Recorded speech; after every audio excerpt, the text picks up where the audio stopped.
एकीकडे सर्वत्र ख्रिसमसचा उत्साह साजरा केला जात असतानाच गाझापट्टीतील नागरिकांवरील संकट काही शमलेलं नाही. रात्रंदिवस इथं हल्ले होत आहेत.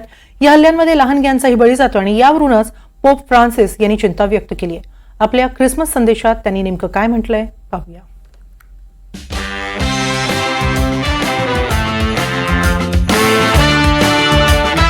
सध्या सारं जग ख्रिसमसच्या आनंदात न्हाऊन निघतंय. ख्रिसमसच्या आदल्या दिवशी व्हॅटिकन सिटीमध्येही आनंद उत्साह ओसंडून वाहतोय. मात्र या आनंदात ख्रिश्चन धर्मियांचे सर्वोच्च धर्मगुरू पोप फ्रान्सिस यांनी एक चिंता व्यक्त केली आहे. गाझामध्ये झालेल्या हल्ल्यांचा त्यांनी तीव्र शब्दांत निषेध नोंदवलाय. ख्रिसमस निमित्त दिलेल्या संदेशातून त्यांनी चिंता आणि नाराजीही व्यक्त केली आहे. गाझामधील हल्ल्यांमुळे आपल्या सहकाऱ्यांनाही गाझामध्ये प्रवेश करता आला नाही. गाझामधील हल्ल्यांमध्ये लहान मुलंही दगावली. ही क्रूरता आहे, हे युद्ध नाही, अशा शब्दांत पोप यांनी आपला तीव्र संताप व्यक्त केलाय.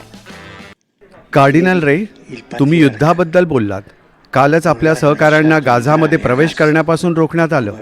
काल तर मुलांनाही बॉम्ब हल्ल्यात लक्ष्य करण्यात आलं. ही क्रूरता आहे, हे युद्ध नाही. मला हे बोलायचं आहे कारण या घटनेनं मला दुःख झालंय.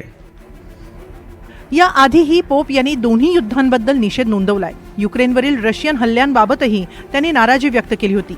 हे युद्ध म्हणजे माणुसकी आणि देवाविरोधातील गुन्हा असल्याचे कडक ताशेरे युक्रेन रशिया युद्धाबद्दल बोलताना त्यांनी ओढले होते. तसंच शांततेच्या केवळ बाता करणाऱ्या काही देशांनाही त्यांनी खडे बोल सुनावले. खरं म्हणजे गाझामध्ये सातत्यानं इस्रायलकडून हवाई हल्ले सुरू आहेत. अगदी विस्थापितांचे तंबूही यातून बचावलेले नाहीत. अशातच या हल्ल्यांमध्ये लहान मुलंही दगावत असल्यानं सारं जगच सुन्न होत आहे. ख्रिसमस संदेशाच्या निमित्तानं पोप फ्रान्सिस यांनीही चिंता व्यक्त केली आहे. ख्रिसमस हा आनंद वाटणारा, सगळ्यांना एकत्र आणणारा असा सण. मात्र याच दिवसांत जगातील काही भागांमध्ये रोजच्या जगण्याचीही भ्रांत निर्माण झाली आहे. याबाबतही पोप यांनी काळजी व्यक्त केली आहे. सोमवारीच पॅलेस्टिनी परिसरात झालेल्या बॉम्ब हल्ल्यांमध्ये जवळपास 58 जण मृत्युमुखी पडले. अल मवासीमधील विस्थापितांच्या कॅम्पलाही याचा फटका बसला. हा भाग इस्रायलनं सेफ झोन म्हणून घोषित केला होता. तरीही इथं हल्ला झाला आणि इथल्या हल्ल्यामध्ये 8 जणांचा मृत्यू झाला. या 8 जणांमध्ये 2 लहान मुलांचाही समावेश आहे.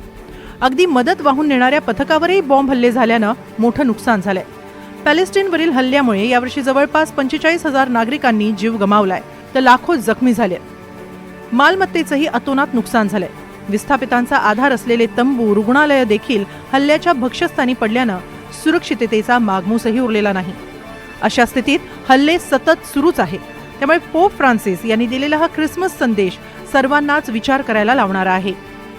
Bureau report, NDTV Marathi.